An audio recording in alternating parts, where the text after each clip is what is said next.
Well, good morning or good afternoon, everyone. My name is Brandon Oliver with Arcwood Financial. This is part of our podcast series where we meet with industry specialists and talk about different types of strategies or products available in the benefits and group retirement or employee benefits genre. Today, we are going to be discussing deferred compensation or non-qual plans. And I have Joe Greco with us from New York Life. Joe, I would like you to maybe start and tell us a little bit about your title, your role, and what you do with New York Life before we kind of jump into the Q&A is what we'll do here today. Thank you, Brandon. I'm happy to do so. Yes, my name is Joe Greco. I'm with New York Life, and I represent our non-qualified deferred compensation solution for the small and middle markets. That's the most rapidly growing area in the deferred compensation space is in the small and middle markets as these things have penetrated the large market for many years, but now the small and middle markets are sort of following suit. And at New York Life, our solution, if you will, contains a partner that handles all of the documentation, legal and otherwise, as well as the plan administration, in addition to New York Life's product, the corporate-owned life insurance product, which is a registered product, corporate-owned life insurance with about 27 fund families built into this product with about 145 mutual funds wrapped with a corporate-owned life insurance variable universal life product. So didn't mean it be so confusing with that out of the gate, but that's our product, and we'll get into the details as we go through our discussion today.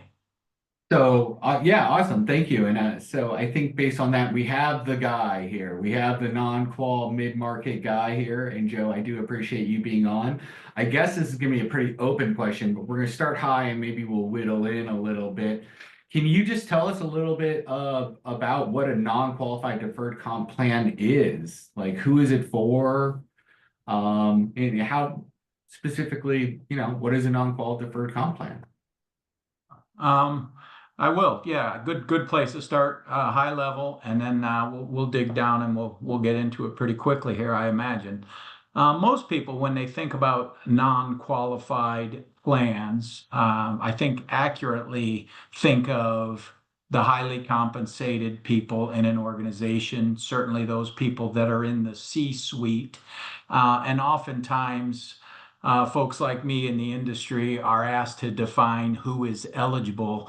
And the easy and quickest response on something like that is typically you're looking at about the top 10% of your workforce, right? So C-level, higher level managers, et cetera. And of course, that all depends on the size of your workforce as a whole. So 100 employee company, you're probably talking about 10 key people. We're a 500 person company. You might not grow as high as 50 people, right? There just aren't that many C-suite spots. There's only CEO, CFO, CHRO, that kind of thing, right? You're not going to have that many more just because you have 500 people. But that's what most people think about. I think there are other plan designs that I think we'll get into where it's still effectively a non-qualified plan, but there's a way to make it available to a broader audience for different purposes. Still attraction and retention of the employees that you're trying to attract and retain, but a way to get at broader groups of people. And I think we can get into that in a little bit here. Okay, yeah, great. Yeah, that's normally what I think people think of too when they think of deferred comp or non-qualified plans is, those golden handcuffs or those golden parachutes for the executive group there. And that's generally how it's structured. And I think the definition is pretty close to actually, if you look at the technical definition of a 401k, the ability for an employee to defer income to a future date. Right? And that's what deferred comp is, but we can either have employee or employer or combination of the both, right? In terms of types of monies going into these things. Yes, you can. It can be a combination of the two. Certainly, if an employer is in a position to A lot of these non-qualified plans are originally set up as what we would refer to as an excess plan. For one reason or another, perhaps highly compensated executives cannot make a complete contribution to a 401k plan, for instance, because of non-discrimination testing purposes. Well, if they don't have a non-qualified deferred compensation plan, here you have an executive, say, making $250,000 a year, and instead of putting in their limit, 22,000 some into the 401k plan, testing says you can put away 10, but that's the top in terms of $10,000 because otherwise we're going to be discriminatory. So their cap, that's not good for them. That's not good for the organization. It's certainly not good from an attraction and retention standpoint. So a lot of these plans are built where the original cause is so that that executive can at least get all of their deferral put away for retirement up to that 22,000 and change number. And importantly, as you might think, what about the match that's associated with that? So I'm not only missing out on putting my own dollars away, I'm missing some pretty solid company matching dollars, which, by the way, I'd like to have. So, it's like, well, at least get me square with everybody else in my organization in terms of what I'm able to put away, because again, not to take our eye off the ball for this conversation, but that executive who's making that kind of money is still looking at replacement ratios in retirement that are based on their numbers. So, if you're making $250,000 a year and only putting away $10,000 plus a little bit of match on that, most of the calculators in our business, that's not going to look really good when you get to your retirement date. Those numbers are not adding up in your favor. So you're going to need that non-qual plan to sort of level you out, get you that additional pre-tax contribution, if you will, and get you that employer match that, you effectively, rightfully deserve if things were operating perfectly, which they don't always do. Yeah, I think that's a good point, Joe. I think that's what we see the most of, really, is if the plan is failing discrimination testing because they don't have a safe harbor match in the plan or some other safe harbor contribution, your top people aren't able to max out their own deferrals. They get return of excess contributions, and that doesn't make them happy, right? They don't feel good that they're missing out on match, and they're not able to get the contributions they need to put into retirement for a dignified retirement, right? Most people need to be putting, like you said, 10% plus in, and if they're capped, they're not getting there, and they're not happy. All right, so yeah, I think I have one other question, kind of before we get into some of the tax implications. So I think it's important that people, like, maybe people haven't heard of deferred comp, right? Or non-qualified plans, but that's because they come with so many different names. And I named just two, right? Golden handcuffs, golden parachute are two names, but like they have a lot of other names that people might understand as well, right? Like sometimes like phantom stock programs, that's on a non-qualified chassis, isn't it? What else are they sometimes called? Yeah. Oh gosh, there's so many of them, and like many industries, ours is rife with acronyms. So if I use one, I'm going to try to remember to explain what it is. For instance, SERP, SERP, Supplemental Executive Retirement Plan, right? So that kind of speaks to what I was talking about a short while ago. It's supplementing the employee contributions, hopefully supplementing the employer contributions. So it is a retirement plan. Note that the words non-qualified are not in there, but it is in fact a non-qualified plan. It's a supplemental plan. Executive bonus 162 is another one that is another way for an employer to bonus executives and put money away into a plan. To your point earlier, there's rarely an employee contribution into a plan of that nature. It's a bonus paid, and that bonus goes directly into that 162 bonus plan. Those are the two that jump out at me right away.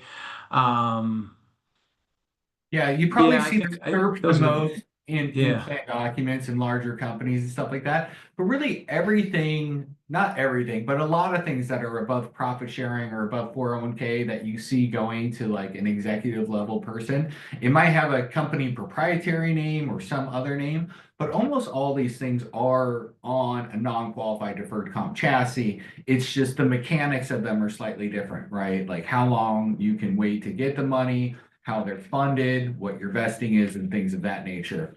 Yeah, All right. those are, I think you hit on the key sort of the plan design features is really what distinguishes one from the next in terms of are you paying into it based on a certain formula? Are there different tiers of people that get different formulas? What are the vesting schedules if there are employer contributions going into this? What are the deferral arrangements? In other words, some of them are very open-ended in terms of which dates. I think that's a key thing to bring up at this point is when you're making an election for a non-qualified plan and something that distinguishes it from a qualified, call it a 401k plan, most people make an election to a 401k plan. Perhaps you're one of them. You made that election 10 years ago when you joined the firm, and you haven't made an election on your 401k plan since. Yep. And you made an election to contribute whatever percentage pay you selected at that time, and it's set. One of the things you did not do at that point in time was tell anyone when you wanted that paid out to you. Yep. You're just got it in there, flowing into a 401k plan, hoping you're getting some good performance. We'll worry about that other decision down the road a little ways. Where the non-qualified plans are different is each year you're making an election on your deferral, how much you want from your base pay, from your bonus pay, etc. You're making that election, but at the same time, you are making an election in regard to the distribution of those monies that are associated with that particular plan year. So in advance of 2025, sometime in 2024, you make an election for the money that's going to flow into your non-qualified plan in 2025. You make a deferral election that you want 10% of your base pay and 10% of your bonus pay going in there. And you're also making an election as to when you want those monies paid to you, whether you want it in a lump sum for that plan year 2025 or some stream of installments or something like that. But you have to make that election at the time you're making an election on your deferral. So I think something important to point out that they're effectively asking you to make a decision. It's not entirely irrevocable, Mhm. but it has some interesting provisions on how you can change it. Typically, without getting too much into the details, if you want to change it, you need to be changing it so you're deferring out farther. It's almost impossible to say if I elected to have a payment made out 15 years hence, it's almost impossible to get it to move to paid out 10 years hence after the election is made. So Yep. this is one you really gotta think about when you're deferring this money in there. Yeah, the planning aspect is very important, but it's also very beneficial. And this is really another thing that separates deferred comp from qualified plans like 401ks. Is that you don't just have to say, I want to defer this extra compensation or these employer contributions until I'm in retirement, right? You can set other goals, and that's what's neat. You could say, oh, I have a goal to put my son Hayden into college in 6 years. So I want to defer 20% of my compensation and have that come out in 6 years. When once I have my kids through college, I want to finally buy that cabin outside of the heat in Phoenix. So I'm going to do another funding mechanism where I defer another 10% of my income, and I say 10 years for that. And then that will be my down payment plus remodel for maybe a cabin up north or something like that. It doesn't all have to be retirement money. And that's another really neat thing about deferred comp is not only the nature of the beast is discrimination, right? You can pick anyone you want to participate in it. Really, your rules in terms of how much can go in are limitless, but it's the ability to fund for other things that might be important to highly compensated people, not just retirement. Um, all right. So all those things are great. Everyone loves everything about that, right? Abilities to make highly compensated people whole due to limits on the 401k, abilities to give whatever group you want additional contributions or catch-up contributions, and to fund different goals, such as whatever you want it to be, a boat, a house, a college, or retirement. But it always kind of comes down to, okay, well, what's the catch or what's different about non-qualified versus qualified plans? And that's really the tax aspect of them. So will you tell us a little bit about, how are non-qualified deferred compensation plans taxed to the participant or not taxed to the participant, as well as the business entity itself? Yeah, absolutely. I think the important part for the employee is that they generally do not recognize any income on these amounts at the time of deferral because they have not taken constructive receipt of that income, and they do not get taxed on those balances until they actually take constructive receipt. So in that instance, you're talking about two different timelines. One is 6 years out when your son goes off to college for the first time, and the other one is 10 years out. So there's tax implication at the time of distribution. And I think that that's important to note. And the same, there's tax implications for the employer as well. The employer does not get a tax deduction at the time of the deferral into the plan.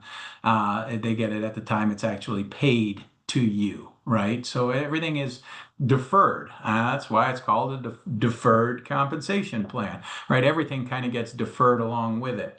And then, of course, you've got to take into consideration the growth of that asset, right? You want market performance in your favor so that your contributions grow to a great deal more than that over that 6 or 10 year timeline. And then, of course, it's you got to pay taxes on that when distributed. And there are different things we'll get into in a bit in terms of how best to work that tax equation from an employer standpoint. I think that's one of the key things is that there are certain ways to fund these plans from an employer perspective that make it look good on an ongoing basis. I think funding it, first of all, is a good idea. Yeah. And generally speaking, the reason why I think it's a good idea to fund it is that when you have a deferred compensation plan and you're allowing folks to defer, you're taking on a long-term liability. There is some commitment you have to pay out funds down the road, and funding it in one form or another allows you to keep on your books an asset that is growing, hopefully in some similar pace to the liability. So it basically is balancing itself out where you're not going to, if someone were to review your books, they would say, hey, gosh, you have this big liability over here for 6, 10 years down the road. How are you going to pay that? Oh, I have this asset right here that's set aside. It's in, say, a rabbi trust that is set aside for that liability. So this goes with that. So it's effectively square or close to square all the time, rather than just carrying some future debt on your books with nothing in reserve to really pay that. And that, maybe the business owner is hoping that business will be good enough that I ought to be able to pay that at that point in time. Um, Yeah. Yep. You know, and participants, when they're going into a plan like this, they often like to know the answer to that question before they make an election. Because if you tell them, here's how we're going to fund it, we're putting it away over here, and this is under a rabbi trust or whatever, it gives them a little bit more comfort. Because it is important to note on a non-qualified plan, this is falls in line after, if a corporation runs into financial difficulty, this could fall in line after the creditors of a corporation. So there is some risk to putting this money in long term if the organization that you work for isn't and doesn't remain financially viable until the point in time that you're paid out. Yeah, that's a good point. Like there's really three ways to fund a deferred comp plan, right? Option one is traditional mutual funds, right? And you give the participants the same crediting rate they're making in their mutual funds, so it always equals your liability, and you put that into a fund on their behalf. Sometimes we use corporate-owned life insurance, right? So we have some tax benefits, so there's no taxes due to the corporation on the gains, right? But sometimes corporations don't have to fund a deferred comp plan. It can just be a future liability. And that's okay if it's maybe it's an executive bonus, just employer contribution only tied to the future performance of the organization or any kind of metrics like that, maybe. But your C-suite, the people participating in this thing, are knowing how you're funding it and in what you're putting in reserves. They're not going to be comfortable with an unfunded plan, which is a deferral of their own income. It's just nobody really feels great about that. But maybe if it's just some future really large bonus, that would probably be fine. So we talked about the fact that deferred comp, if you're deferring your comp as an employee, you don't get taxed, right? You don't get taxed until you get it, whatever you set as your future date or whatever your employer sets as your vesting schedule. The employer does not get the deduction until that employee receives it, actually takes constructive receipt of it.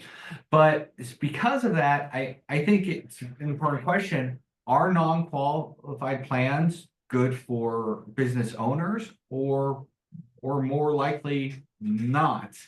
And I guess I need to define it as if small and mid-sized businesses, we usually see pass-through entities, right? We see S corps taxes, LLCs or LLCs. That's not, you're not going to be looking for a non-qualified plan as an owner or a partner in that firm, right? It's gonna, because you're not getting a deduction. All those profits are still flowing through to you. Is that correct? Yeah, the income is going to be taxed to the owners regardless of whether it's distributed or deferred. It's a pass-through entity. And I think that's the important part. That can be your S corporations, LLCs, taxed as partnerships and partnerships in general. I think, that basically means the owners cannot defer taxes on compensation through a typical non-qual deferred comp plan. Um, you know, their share of income is taxable in the current year. So yeah, there are some that it's just not a great solution for, right? Because it's not really assisting the employer or the owners, if you will, of that kind of a tax pass-through entity. So Yeah.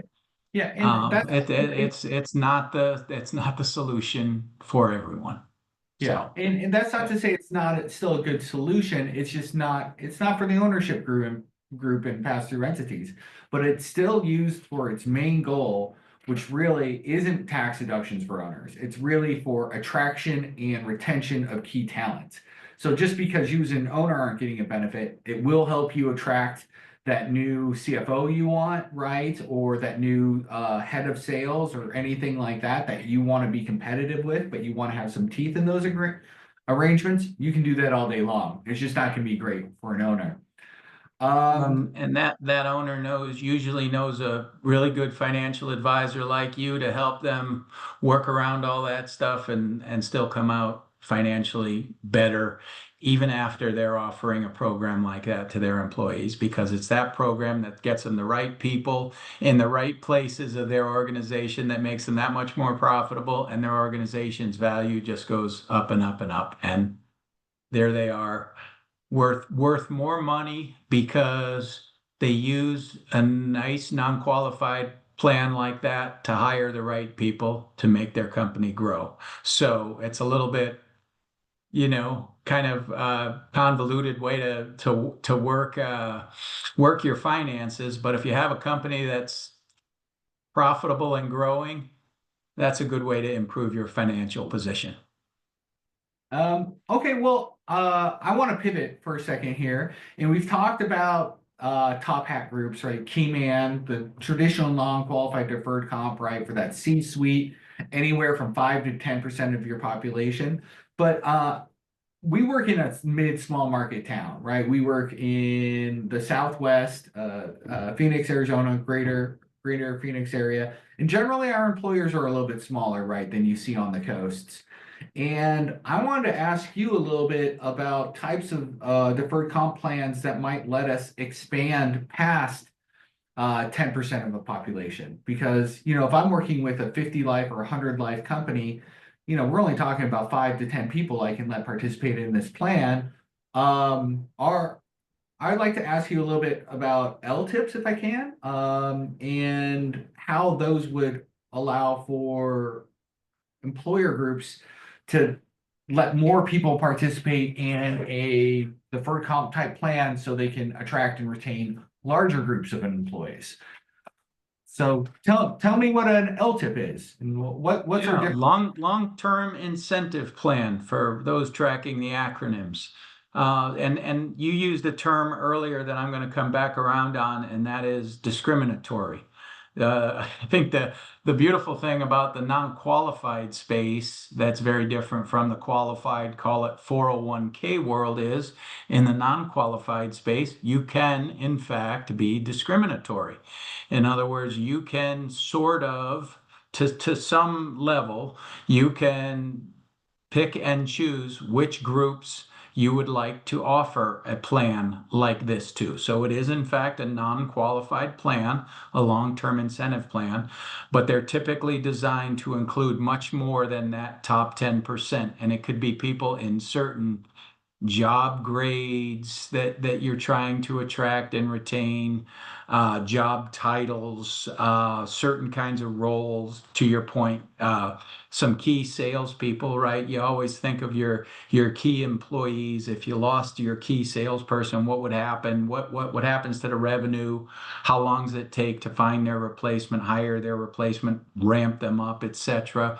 So it's all programs like that these are designed, the L-tips are designed to offer it up to a greater array of people. And it can be the same thing. It can be employee contribution more often than not. Um, I think the word incentive is an indication you're talking about an employer contribution. Mhm. And there's a plan. It can be based on hitting certain profitability metrics or operational metrics. Oftentimes, it's tied to some goal or objective, and hopefully, the employer helps everybody achieve that objective and have that incentive payment made into these plans for those folks. With the L-tips, and this is my understanding, the biggest difference, the reason we're allowed to go above 10% of an employee group include multiple groups and go anywhere up to 100 or 90%, or as long as you're picking groups that have like metrics in them. The main reason you can do more than a traditional non-qualified deferred comp is L-tips can't have vesting or distributions that are longer than 10 years. Is that correct? Is that like the main delineation between the two? Yeah, typically you're getting into a situation with these plans where an employer, just think of this in a competitive situation where you're trying to hire somebody and your competitor down the road is offering them, say, 10 or $15,000 more than what you are. These are designed to perhaps uh, increase your offer in terms of, let's say you have an employee that's being offered $100,000 in comp base pay, and the competitor down the road is at 115 or something like that. You Yeah. can do something to the effect of offering this employee a $30,000 long-term incentive payment that has a short schedule on it, say 3 years out, for instance, where that at the 3 year point, that $30,000 is payable to that employee. And that contribution into that long-term plan is similar each year. So year one, I'm getting 100,000 in base pay and I'm getting 30,000 set aside into this plan. Year two, I get the same thing. Year three, I get the same thing. But at the end of year three, I'm getting the year one $30,000 long-term incentive payment made to me.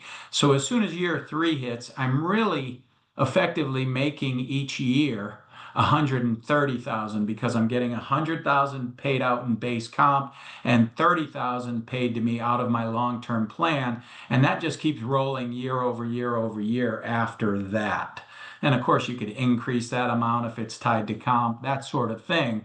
But effectively, what you've done is you've beaten the competition with a creative solution that effectively works well for everybody. That pays that employee more money, about $15,000 a year when you start looking at it from year three and beyond. Hmm. And it's a unique situation. There's a little bit of a tax play there, but it's a creative solution and Yeah. pretty creative, I think. I think that's a great idea. Yeah, I like those, and that's what I've been talking to clients in this mid market, this 50 to 200 lives about is this L tips, because I just see a lot of employers they're just matching offers across the street, right? Everyone in turnover is so high in the all the industries right now that you finally get somebody and then they leave 12 months in. Right. And I think the studies show it takes anywhere from what, 6 to 8 months. Sometimes studies say longer to retrain and rehire somebody. And that's money you're spending anyhow. I really like the idea of instead of just matching a competitor's comp or all the way to it, say, you know what? No, I'll double theirs, but you have to still be working for me in 3 years. Or you have to still be working for us in 3 years, plus hit the goals you said you would hit. And we're offering you more, but to actually stay with us, work with our company longer, and you'll get more money over the long run. And I don't know, it makes me think of employee stock programs a lot too.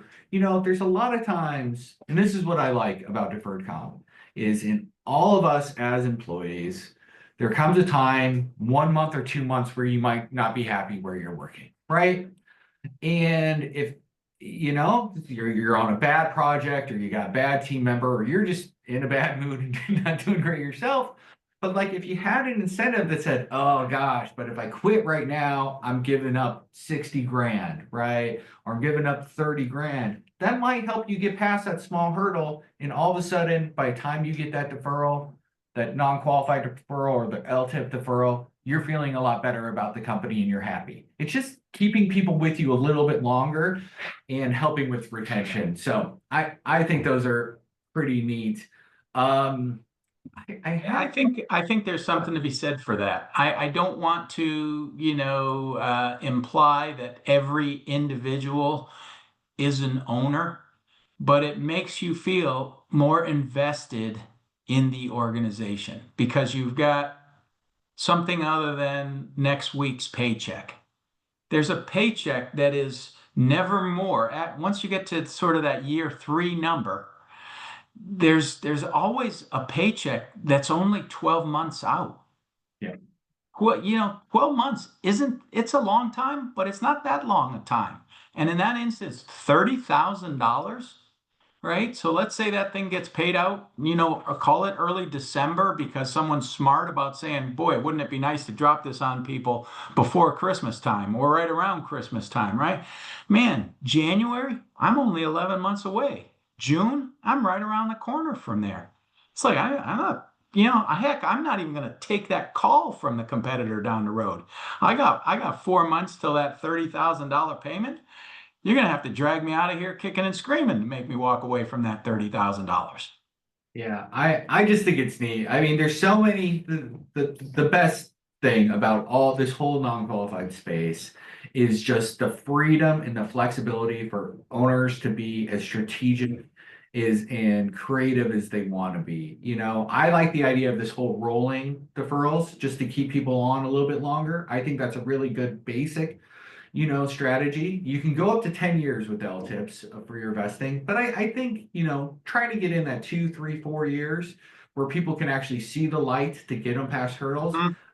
I think that's great. But there's so many other things you can do. You can make it look like a profit sharing plan. You can say if the company's valuation is higher next year, we're going to base either your contribution or your performance based upon that. You can tie it towards sales goals. There's really just not on top of discriminatory nature, picking and choosing the groups you want, also how you fund these things.